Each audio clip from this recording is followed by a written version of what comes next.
Āzijas ceļojumiem. Viens no lētākajiem lidojumiem, ar kuriem mēs kad esam izlidojuši, bija no Rīgas uz Deliju, turpat pakaļ par 145 eiro. No Rīgas. No Rīgas. Bija no Rīgas. Kurā gadā? 15. Bet tādas cenas aizvien eksistē. Varbūt ne 145, bet zem 300 noteikti vairāk. Tajā reizē mēs braucām ar fórumu ar ceļkāju biedriem, jo bija laba akcija, visi sapirka tās biļetes, sanāca tieši uz tiem datumiem, un viena no mūsu fórumu biedriem palūdza sākumā stjortēm, mēs palūdzām, lai viņi var palūgt pacelt rokas visiem, kas ir no fóruma, jo mēs jau dzīvē neesam satikušies. Stjorte teica, ka nē, ka to viņi nevar darīt, bet tad viņi apstaigāja visu un palūdza visu pacelt rokas. Tie bija visi latvieši, kas brauc tajā reizē. Šis vēl ir uz Cīriku, pirmais savienotais reizes. Mūsu lidmašīnas ir ar latviešiem, kas brauc uz Indiju. Un tā bija cena kļūda, tā nebija jābūt normāli šādai cenai.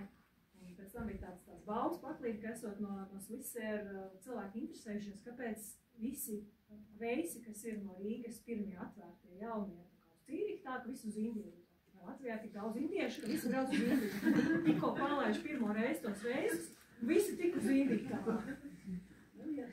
Tādas cenas ir, man žēl, ka mēs nenopirkām vairāk tās biļetes. Es būtu vēl pāris reizes aizgājos, jo kā ar cenu kļūdām, tu nekad nevari zināt, vai to biļeti atstās spēkā. Tu viņu nopērci, un tad tu ceri, ka viņu atstās spēkā. Un šī ir viena no biļetēm, ko mums atstāja spēkā. Ir bijuši cits, kur neatstās spēkā, bet tad atgriežāk nekas trāks.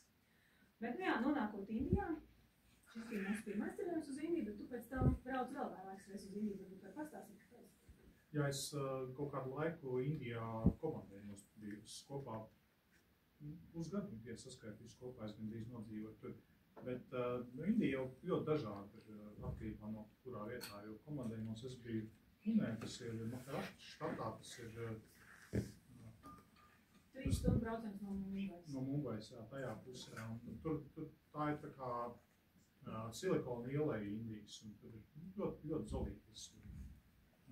Bet mēs, tā kā mēs bijām, šajā reizē mēs bijām citur un ļoti dažādi.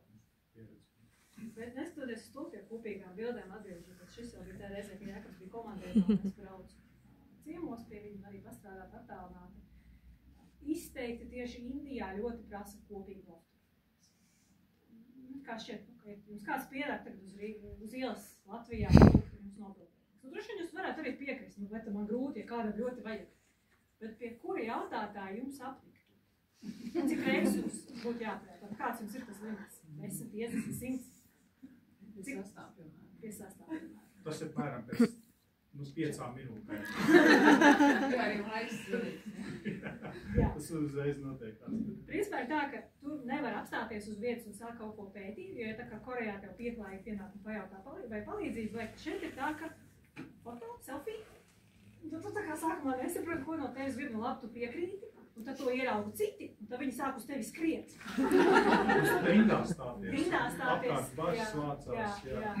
Tāpēc kaut kā jācenšas kaut kur tā visu laiku uztēties un kaut kur druskā nolīst nost, lai tu neesi tā kā acu priekšā. Piemēram, arī atceros šajā reizē, piebraucam pie skaista kalna, nogāns, tālumā kalni. Un es līdz tai pašai maliņai aizgāju, un no mugurpuses sēžot, nu, ja es tā sēžu, nu, baigi nevar pateikt, vai es esmu vietējā vai nē. Nu, sēžu tur kāds uz akmeņiem. Un tad viena sieviete pamanīja.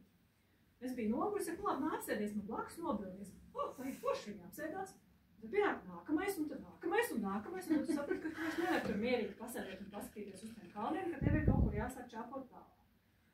Tā, kad mēs tur bijām pirmā reizē, mēs domājām, ka visvairāk gribēs nofotografēties ar mūsu vienu draugu sievu, gaišpatāju sievieti, gari biezi mati. Nekā, visi gribēja fotografēties ar viņas vīru. Viņš bija gara auga un arī ar gariem matiem. Es arī mums ļoti piesaistīju. Viņam bija tā, ka viņam bija drauga visu. Bet man bija, te, kad es biju komandējumā, kas tie bija? Es viens gāju staigāt pa pilsētu, kas tie bija pa svētkiem? Divalī? Divalī, varbūt lielie svētki. Un man pat, es pa pilsētu staigāju, un tur ir publiskāk tā kā labierīcības. Un es gāju pie labierīcībām, un man pat tur man prasa nobildēties. Pilnīgi traki. Tā kā, principā, tas ir tāds standartiņš, nu, un tad otru, protams, diemžēl standarta izpausme ir tie ir tiešām visur. Tur ir kādas mūsu iniciatīvas par tīru dabu, tur tīrām automašīnām, tur nobrauc garām tās tatas buss, tur ir tā, ka tur gaiss ir palēks, un tur mēsli. Ir diezgan traki. Bet cerams, ka ar laiku tas Tā kā Indijā ir pavisam trāk ar to bildēšanos. Ķīnā arī brīžiem nāc pie manis klāt, kā jūs redzat, tā atšķirība ir. Kāpēc?